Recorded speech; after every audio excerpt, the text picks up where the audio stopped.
Okay, the sound? Okay, so thank you very much. Just a couple of words about myself. So I've been in banking for over 30 years. So mostly in Europe, in Asia, in Hong Kong, Macau, China. Then I moved on to Poland, where I was the chief digital officer of Bank Millennium. So it's a very large bank in Poland. It's very digital. And then finally, I was the CEO of a digital bank in Portugal. It's called ActivoBank.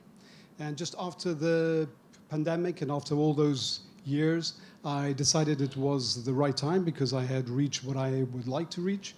And so I decided to move to the fintech area. So right now I'm with this particular company, which if you are from the IT side, you will say it's ITSCREDIT. If you are from the business side, you say it's credit. So I'd just like to refer to a conversation that we had yesterday, and that was as a panel just before lunch, which was a very interesting panel, where we heard about the customer experience in terms of elections. And we heard there two opposing views. So one of the views was that you should have a more muscular approach to the collections.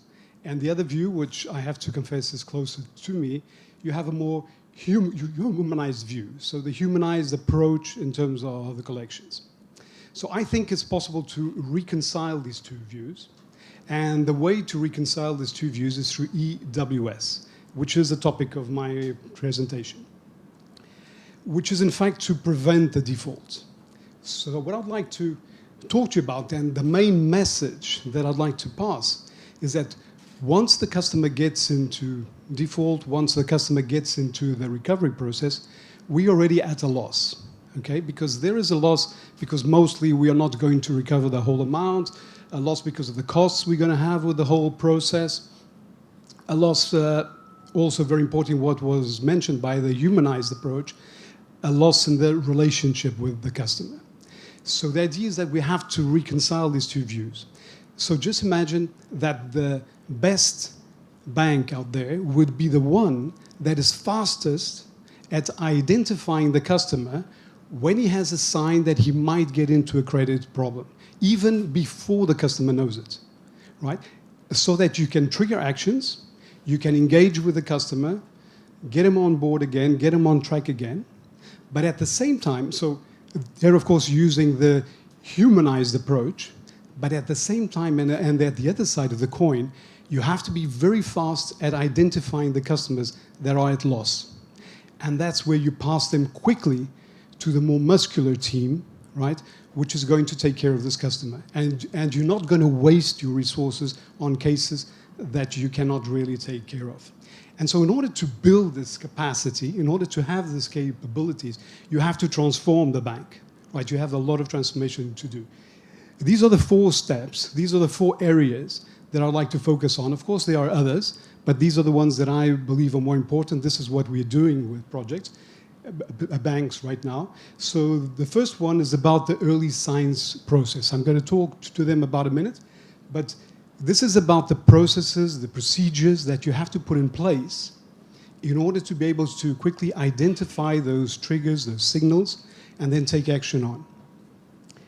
Then you have the risk modeling part, which is, of course, modeling the risk side. So you have 2 parts. You have the risk on the scoring side, so on the origination side. And then you have the model that is modeling the EWS, so all those triggers, all those events. Then you have to monitor it, right? You cannot manage what you cannot control, right? So you have to monitor it. So here I'm going to show you 2 types of dashboards and screens that we have and that we normally use, and I was using when I was in Activo. So you'll have a couple of screens that show you the whole credit portfolio and what is happening there. And then you have a whole set of screens that are going to zoom in into the EWS. So once a customer has been triggered, has been activated, he'll move on to the other part. And then you have, so of course you can do this part, you can do these only 3 ones, and you're going to achieve a lot already. But if you go into machine learning, that's really the groundbreaking part. So that's when you get to a different level altogether. And we'll get into that moment. So this is about the first part. So the early signs process. So you have to put in place the early signs process. So here what you have to do, this is a long process. So you have these 4 steps, and they have to be done in sequence. So you will start by setting up the signs to your monitor. So here, normally what you're going to be doing is you're going to join your data science plus the team's commercial teams, and they're going to have the workshops. You're going to have a lot of workshops to identify the triggers, right? All those triggers that are going to predict those early signs that the customer is maybe going to start getting into credit problems. So things like there is a change in the credit scoring. The customer has a reduction in terms of inflows. You can have, for example, he's starting to use the overdrafts more. You can also have the behavioral data, things like, for example, the customer changes his consumer habits. Right, you can look at the account and see, for example, if he's having different type of usage. If, for example, during the month he reaches a certain threshold of his current account earlier than the previous months. So this is a type of triggers that you can use, but there are many more. Then you pass to the next step. You start running the triggers. So this normally you should be running these triggers in terms of the whole portfolio at least weekly, bi-weekly, you should be doing this, right? So that you identify here. So you will identify the customers that will be activated. And in that case, you will pass them immediately to the team that is going to analyze the customer and see his portfolio, see his loans, see his collaterals, see things that he's already done in the past. Has he already been in terms of EWS? Has he defaulted before? So you have a history of him. Then you pass them over to the contact people. So here you have the humanized team, right? I will show you later that you might pass them over to the more muscular team, but here you're going to pass them to the humanized team that is going to engage with the customer, right? It's going to engage with him, is going to try to get him back on track, understand what are the issues happening there. It's important at this point also that we identify the false positives, because this you have to feed back into the model, and this is always constant in this process, right? It's a learning process, and this is really important to fine-tune the processes, the models. And then, of course, you have your action plans, right? Your action plans can be that you're going to have a grace period, that you're going to restructure the loan, maybe in terms of pricing, different type of actions that you define for these particular cases. In my opinion, it's always important to ask the customer to pay some part of it, because you can get a real good impression if he has the capabilities to do that or not. And then we move on to the scoring part. So we're doing the risk modeling part. So we do the risk modeling for the scoring. So this is before the origination. And then after the origination is the one that we're now interested in terms of EWS. All right? So just very quickly, I'm just going through this. So the objective, of course, is to identify the customers that have the high risk of failing, right? Our triggers, our target variable in terms of EWS is normally the client delay over 30 days. Now you can change this, you can have it more, you can have it less.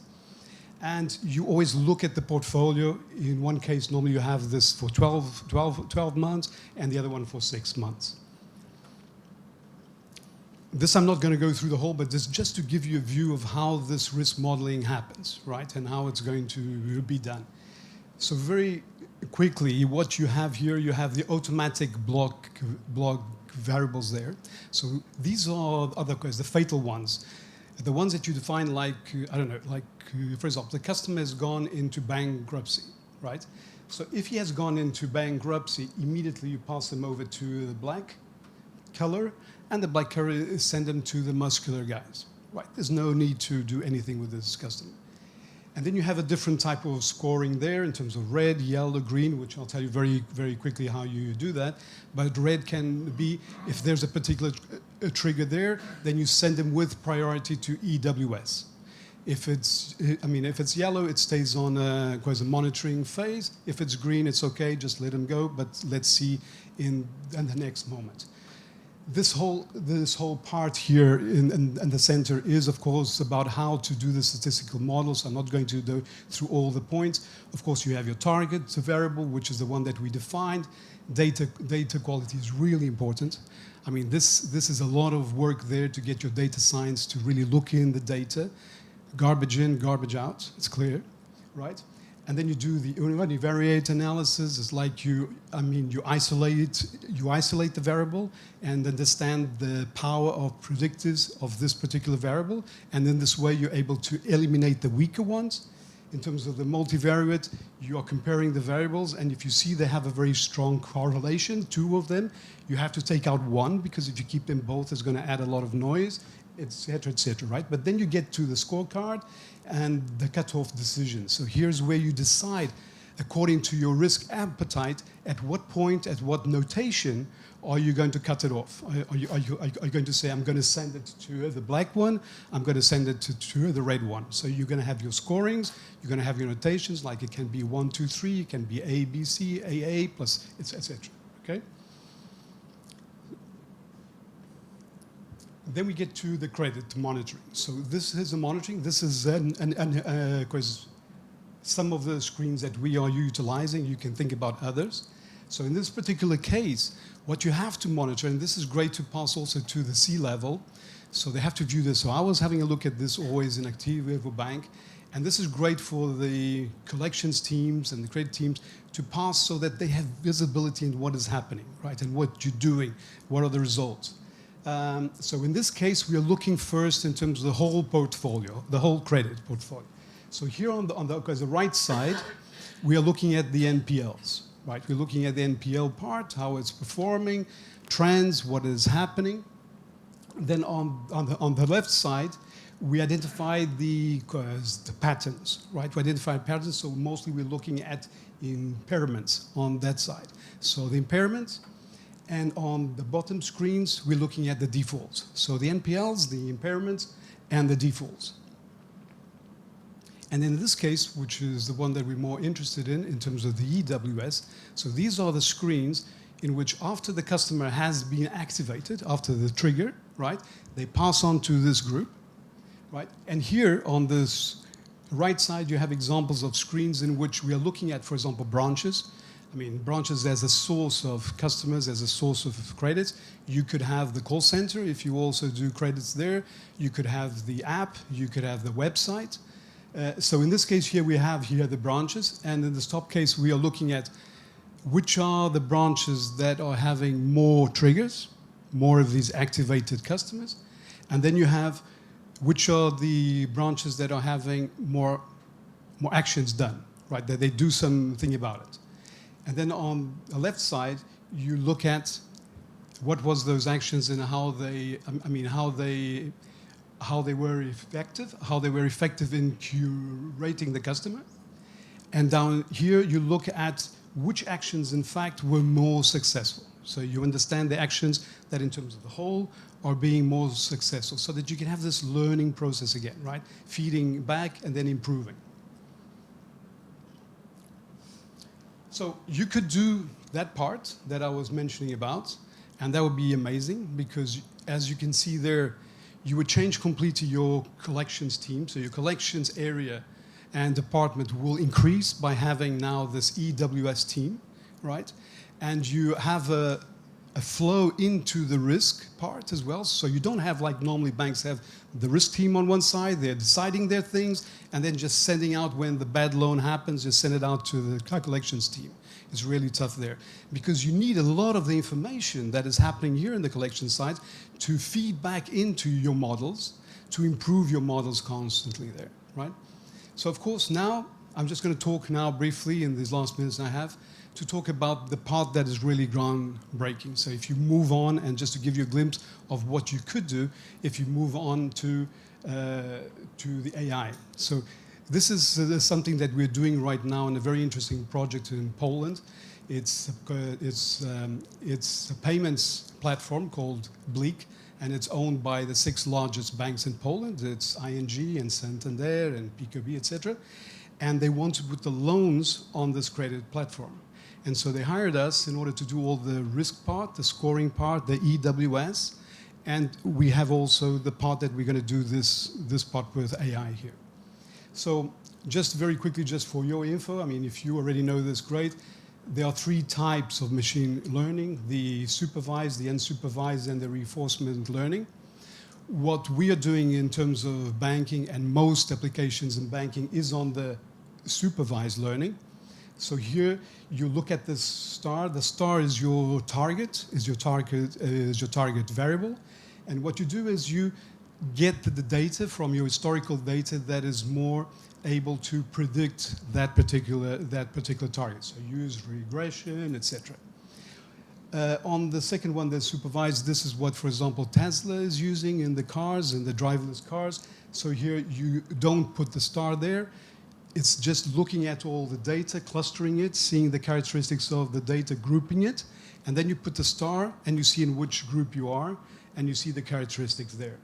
And then finally you have the reinforcement one. So this is the way in which dogs learn, right? It's through giving a reward when you do something. So this is mostly used in gaming. Like if you want to play chess, you try a move, I mean, you lose, so you understand you can't do that. So you do another move, you win, you are rewarded, you understand that is a positive thing.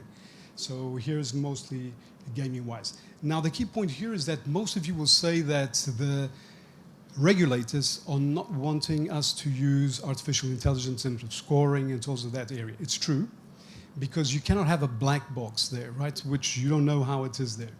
But the great thing about us and what we're doing here is not to put this as the scoring model or do anything like that. This is going to challenge the models you have today. So we have this running parallel. You have your own model, and you see the results here. And then you look at the results, see they could be better. Run, for example, back testing in your scoring model and see if you have better results with these particular variables that the model is telling you. And then you put it into your own model. So you always have your own model. It has to be open. It can't be a black box. But you're using artificial intelligence to help you and support you in the process. This is what it's doing. So this is just very quickly examples, just for you to know, of what is happening and how you could utilize machine learning in the different areas. So in terms of the loan origination, just a couple of them, just imagine that when the customer is applying for a particular loan, you're able to understand the characteristics of this customer through machine learning, and it will tell you that this particular customer can have a different path of getting this loan. Maybe it doesn't have to go to level 2 of authorization. It can go to 1. Maybe you don't need to ask him for all the details that you're going to ask another customer. Right. Scoring models, we already spoke about that. Fraud is really impressive. I mean, here we're doing models that you have to be so fast, because the other side, the fraudsters, once they understand that you already understanding what they're doing, they're changing things, and so you have to have models that are going to adapt quickly to what they are doing as well. The early warning signs, so in terms of credit monitoring, this is what we spoke about. You can get information also from out of the box, from other sources, from the internet, events, news that you can feed into your EWS, and it will help you also characterize those customers and triggers, so have new triggers even more detailed. On the debt collection side, which is really groundbreaking here. So can you imagine that in your department, when you get a customer that has been triggered, right, the system will suggest what is the path that you should take with this particular customer. Right. One is, of course, should you immediately send them to the muscular guys, or should you, for example, have an approach in which you're going to first, ask him to give a certain amount or do this action. Also, the particular channel you're going to connect him with. Should we connect him through the phone? Should we have a personal meeting with him, etc.? Because we are looking at the historical information constantly and seeing which are more effective in what type of customers. And so you don't have to have the person that has been there for 60 years in your department that knows these things. This is the system that's going to help you to gain all this knowledge and understand these things and give it to you customer by customer. What is the best path? What is the best action that you're going to have for this particular customer? So in this way, you of course maximize your recovery efforts, costs. Of course, you don't apply processes, the same processes for everybody, right? And you optimize your costs here. So this I'm not going through, but just to let you know that doing AI is really tough. It's not easy. It's not just plug in and that's it. It's plug and work. There's a lot of team work here. You have to have a lot of departments going in. These are the 5 most important areas in putting up an AI system in your particular bank in terms of deciding what type of data you're going to have. You have your data scientists that have to clean up the data, see all the problems you have with your data, duplications of data, errors, etc. This is a huge and tough problem, but it's really useful. The data structuring, the algorithms you have to put, and then you have the modeling. So this is just to give you a view that it's not easy. It requires a lot of teams, a lot of efforts, but it's worthwhile because you can get to a level that no other bank is doing now. So to finalize, these are my key takeaways for you in this area. So an effective collection strategy starts before the client. So don't think about the collections. So think about, you should change the name of your department, not to be collections. Think about another thing, but that thinks about the customer also in this humanized approach, but you're acting before the customer gets into problem. You already know that this customer might get into problem, right? And you have these early warning signs process put in the whole institution working in that particular way. The analysts and data science teams, you have to get a good team there also. And you develop these dashboards so that you can control, that you can see what's happening. You expose it to the C-level. This is very important. Normally at the C-level, I was not getting any information. The risk department was kind of a black box, right? They didn't show much. Are we doing something here? Now, I'd like to see how this is going, right? What is happening with the credit portfolio? Each time I had to ask for reports, it took ages, right? So we had to change all of this part. So in fact, the main conclusion is that you want to be the bank that is going to be the fastest at identifying these customers. You have those teams in place so that in fact, what you're doing, you are leaving those bad customers to the other banks, right? This is the point. You have to be the first one. You have to be the fastest. Thank you very much.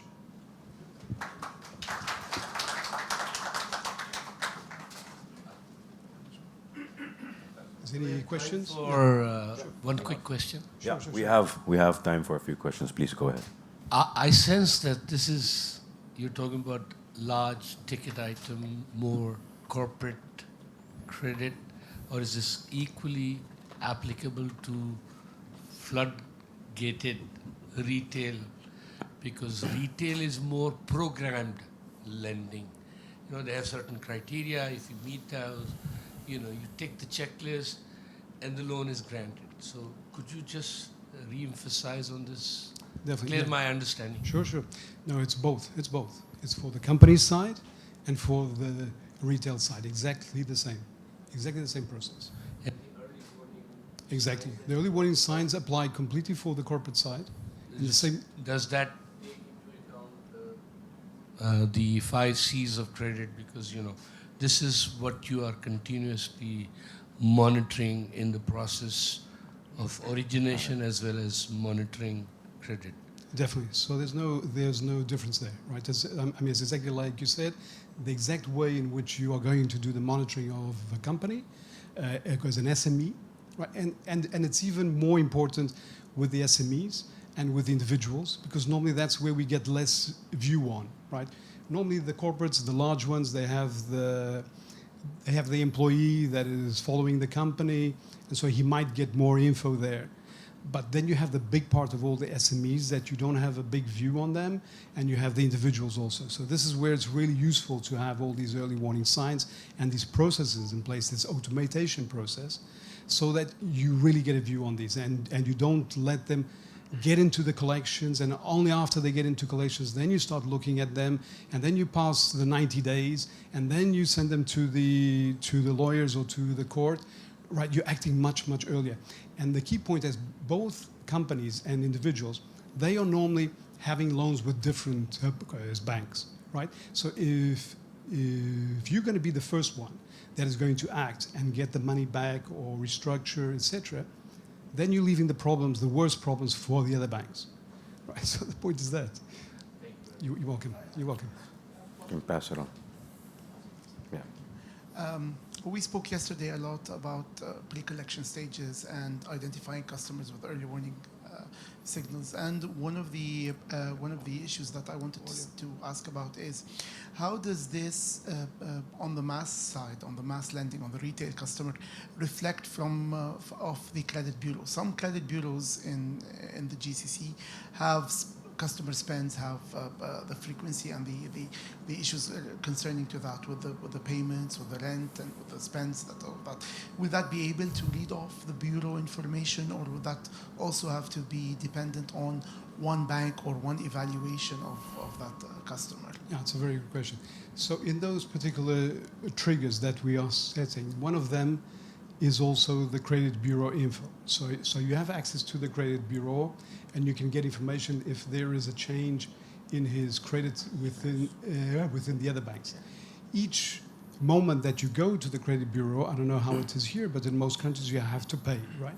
So of course you are using that, so use it also as one of the triggers.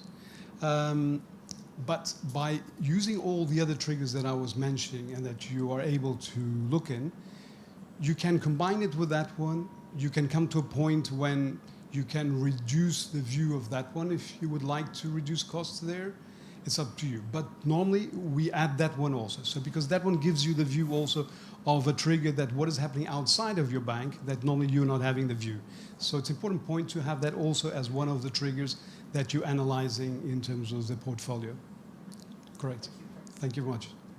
I have a question, please. Sorry. No, it's okay. I'm fine.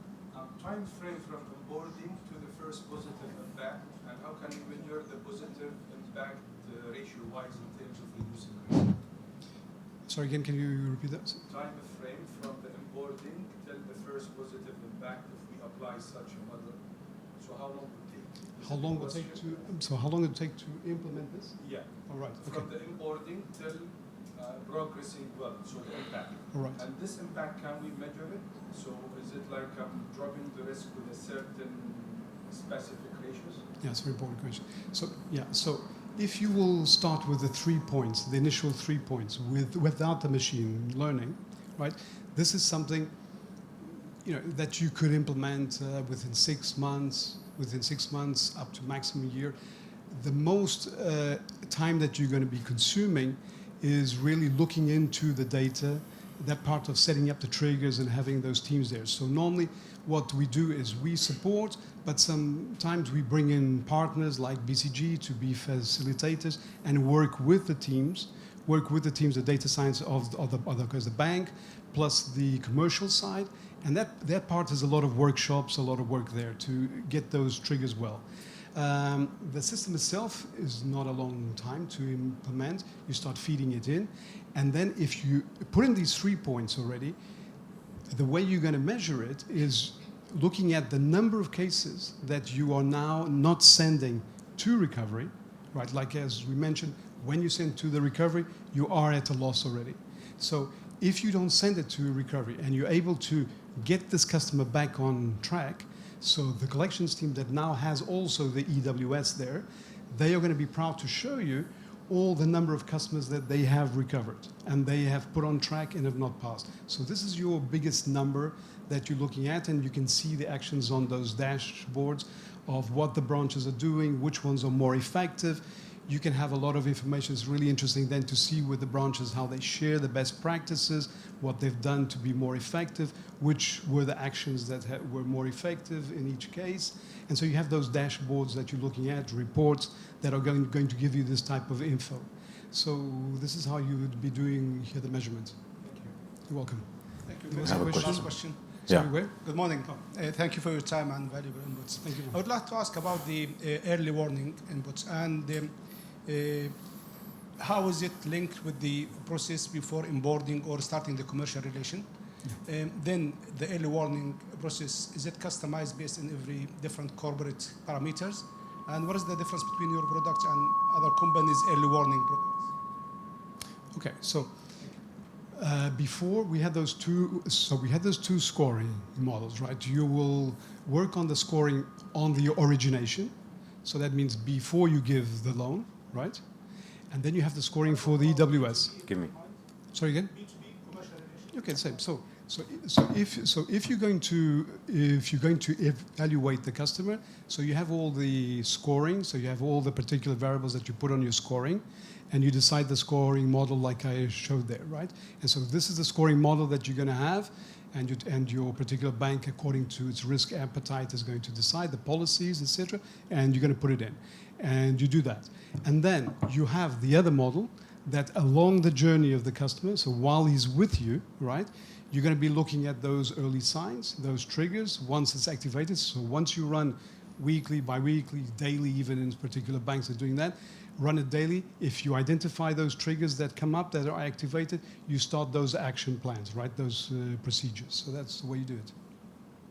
And I saw many companies, they have the same products, like early warning products. Yeah. What's the difference between company and company? Yeah, so the early warning, the most important thing that you should look at, I'm not saying worse, better, right? The most important thing that you should look in, like I said, it's garbage in, garbage out, right? So if you don't do this properly, right, and if you don't get the right triggers, you can have a system that I can come to you and say, look, here is the warning signs. I have these triggers that I think as expert analysis, expert judgment. This, of course, happens when you don't have a lot of data. But I can come in and say, look, you should be looking at this trigger, this trigger, this trigger. So let's implement it quickly, and you'll have it working there, right? But are these triggers really the ones that you should have in your environment, in your geography, in your particular bank customer? So the difference here is the amount of work you do before, in which you really identifying the proper triggers, right? The ones, and then you have this constant feedback. So this is not a model that will end there. You need the process to constantly give the information, like I showed you, going back to improve. And this is why there has to be a complete change in terms of the banking structure, where the risk team is not isolated in one place and just doing their things. There has to be this, they have to be connected with the collections team, which I would change, of course, here the name. And all this information of what is happening on the business side is feeding into this particular model. This, of course, they will also tell you that it's difficult with the regulator to do quick changes in terms of your scoring model. It's true also. But what I've seen is, and what I did also with the regulator in Portugal, showing them that we have to take into account this, because that is what they ask you also to do, right? That you improve your scoring processes. And so if I can show that I have a very robust process in doing that, and I can explain clearly what I'm doing and why this particular change now is important, normally the regulator is okay with that. What is not okay is that you're just changing because, right? Because I feel like it, right? And they want this stability there. But if you can show that you're having a robust place, so this also has that advantage, because if you're able to convince the regulator to allow you to make more frequent changes to your scoring, and your C-level is comfortable with it, because that's another point, because if the risk team is just coming up, look, we need to change the risk model. What, now again, I'm not trusting you.